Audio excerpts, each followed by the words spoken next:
नमस्कार, मैं हूं आपका दोस्त विजय विद्रोही। आप उससे जुड़ चुके हैं, इसके लिए आप सबका तहे दिल से शुक्रिया। अगले 8 मिनट आपसे जुड़े रहने की कोशिश करूंगा। कहते हैं कि हिंदुस्तान में सिर्फ 3 ही पद हैं, 3 ही पोस्ट हैं, एक पीएम, एक सीएम और एक डीएम।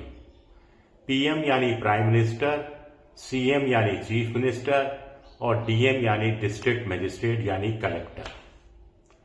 अब नीतीश कुमार सीएम थे, सीएम के ऊपर एक ही पोस्ट बचती है पीएम की। अब एक कोई सीएम डीएम तो क्यों बनना चाहेगा, नहीं बने, लेकिन ये राज्यसभा में क्यों जाना चाहेगा? भाई कैबिनेट में मंत्री बन रहे होते, कोई बड़ा पद मिल रहा होता तो भी एक बार मान लिया जाता। अब कोई राज्यसभा में इसलिए जाना चाहता है, 10 बार मुख्यमंत्री पद की शपथ लेने के बाद प्राइम मिनिस्टर की संभावनाएं जिसमें है बनने की, उसके बाद वो राज्यसभा में इसलिए जाना चाहता है क्योंकि उसकी तमन्ना है, क्योंकि राज्यसभा में कभी वो गया नहीं।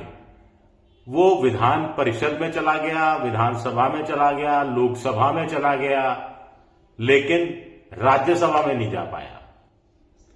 अच्छा हुआ नीतीश ने ये नहीं कहा कि मैं वो पार्षद बनने की बड़ी तमन्ना है। कभी किसी पटना म्युनिसिपैलिटी में मैं पार्षद नहीं रहा तो मैं पार्षद बनना चाहता हूं या मेयर बनना चाहता हूं। खैर, अपनी अपनी इच्छाएं, अपनी अपनी तमन्नाएं हैं। 75 साल का एक व्यक्ति जो अपना राजनीतिक जीवन की शाम गुजार रहा है, अगर उसकी एक तमन्ना पूरी हो रही है तो बहुत अच्छी बात है, इसमें क्या प्रॉब्लम है।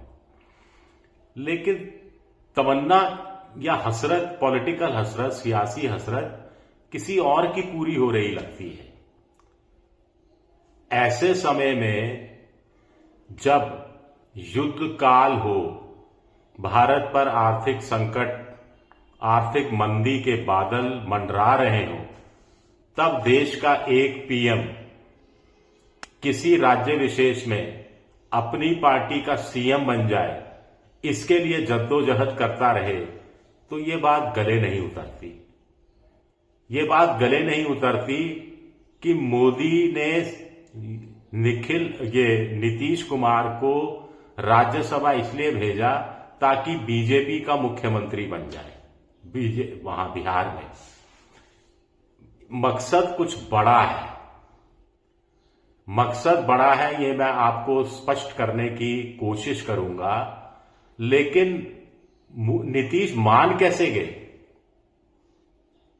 नीतीश को 26 से क्या था, 25 से 30, फिर से नीतीश, इस नारे को वो भूल कैसे गए? वो राज्यसभा में जाने के लिए और बदले में अपने बेटे को उप मुख्यमंत्री बनाने के लिए सहमत क्यों हो गए? कोई बड़ा प्लान है क्या? अगले साल राष्ट्रपति का पद खाली होने वाला है, तो राष्ट्रपति बनाने का भरोसा दे दिया गया है क्या? या इस बीच मोदी सरकार में कोई मंत्री बना दिया जाएगा क्या? उससे भी क्या हासिल होगा? मोदी सरकार में 70 से ज्यादा मंत्री होंगे। कितने मंत्रियों को आप नाम से जानते हैं, चेहरे से जानते हैं या उनके मंत्रालय से जानते हैं? कुल मिलाकर ऊपर के 5, 6, 7, 8। ऐसे में नीतीश क्यों उतावले हो गए राज्यसभा जाने के लिए? कहानी इतनी सीधी नहीं है। साफ है कि उन पर दबाव डाला गया, उनको मजबूर किया गया, कोई फाइलें खोलने की प्रत्यक्ष अप्रत्यक्ष रूप से सियासी धमकी दी गई, या पहले से कोई ऑडियो वीडियो है मौजूद तो नहीं है, जैसा पटना के पत्रकार आमतौर पर बतियाते हैं। नहीं तो नीतीश इतनी आसानी से झुकने वाले नहीं थे। बेटे को डिप्टी चीफ मिनिस्टर बनाना था, वो तो लालू के साथ चले जाते, पलटी मार लेते, तो लालू तो कहते कि ठीक है नीतीश जी, अब आप 75 के हो गए, मेरे साथ आइए, आराम करिए, आराम फरमाते हैं और आपके बेटे को मुख्यमंत्री बना देता हूं मैं। लालू तो इसके लिए भी तैयार हो जाते, कि निशांत कुमार मुख्यमंत्री बन जाए और तेजस्वी यादव डिप्टी सीएम बन जाए। लेकिन प्रियंका गांधी जो कह रही हैं, जो फोटो का एक स्केच जारी किया है, वो क्या कहानी कहता है? अपनों को निपटाया, दूसरों को निपटाया। अपनों को यानी वसुंधरा राजे को निपटा दिया, शिवराज सिंह चौहान को निपटा दिया, डॉक्टर रमन सिंह को निपटा दिया, मनोहर लाल खट्टर को निपटा दिया। दूसरे यानी नवीन पटनायक को निपटा दिया, एकनाथ शिंदे को निपटा दिया, सुखबीर सिंह, प्रकाश सिंह बादल, उनको निपटा दिया। और अब क्या नीतीश कुमार भी इसी लाइन में आकर खड़े हो गए हैं, उन्हें भी निपटा दिया गया है। निपटा दिया तो क्यों निपटा दिया? मकसद क्या है निपटा देने का? जनता दल के 12 सांसदों पर नजर है। तो 12 सांसदों पर नजर क्यों है? 12 सांसद तो पहले से ही समर्थन कर रहे हैं।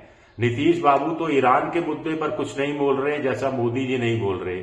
नीतीश बाबू ने तो क्रिसमस के मौके पर जो चर्चों के, गिरजाघरों के बाहर तोड़फोड़ होगी, उस पर कुछ नहीं बोला, जैसे मोदी जी ने नहीं बोला। नीतीश कुमार ने तो हेमंत बिस्वा शर्मा के विवादास्पद बयानों पर जुबान नहीं खोली, जैसे मोदी जी ने नहीं खोली। हिंदू मुसलमान की कई घटनाएं देश में इस बीच पेश आई, नीतीश तो चुप रहे हैं, कुछ बोल ही नहीं रहे, चुपचाप समर्थन पर समर्थन देते आ रहे हैं।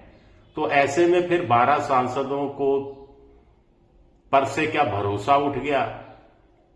या प्रधानमंत्री को लगता है कि आने वाले समय में दिक्कतें बढ़ने वाली हैं और कहीं ये बाहर की जो बैसाखियां हैं वो छिटक ना जाए, अपने अपनी विधायक, अपने अपने सांसद, अपने अपनी वोट बैंक के दबाव में आकर। चंद्रबाबू नायडू को तो वो पसंद वैसे ही नहीं करते। राजदीप सरदेसाई ने शायद अपनी किताब में भी इस बात का जिक्र किया है कि 2014 में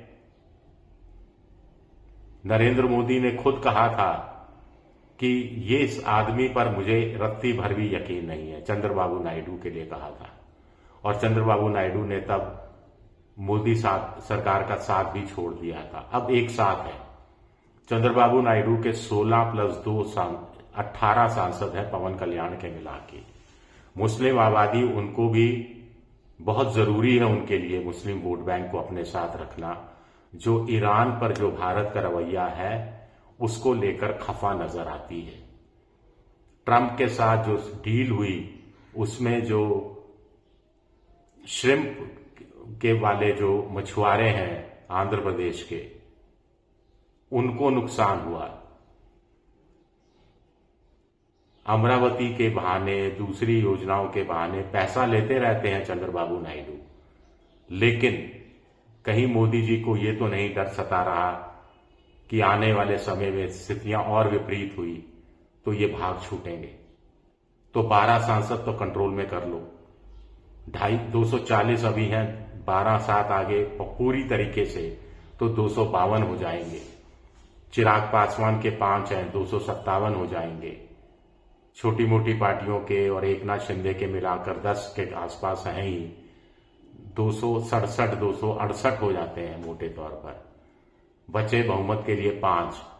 तो अगर चंद्रबाबू नायडू चले भी गए तो भी काम चल ही जाएगा, कहीं ना कहीं से तो इतना तो जुगाड़ हो ही जाएगा। क्या ये प्लानिंग तो नहीं है? नहीं तो ऐसे कौन सीएम राज्यसभा में जाना चाहता है? मरा जा रहा है राज्यसभा में जाने के लिए। आपके हलक ये चीज उतरती है क्या? शुक्रिया मेरा वीडियो देखने के लिए। पसंद आए तो लाइक कीजिए, सब्सक्राइब कीजिए, शेयर कीजिए।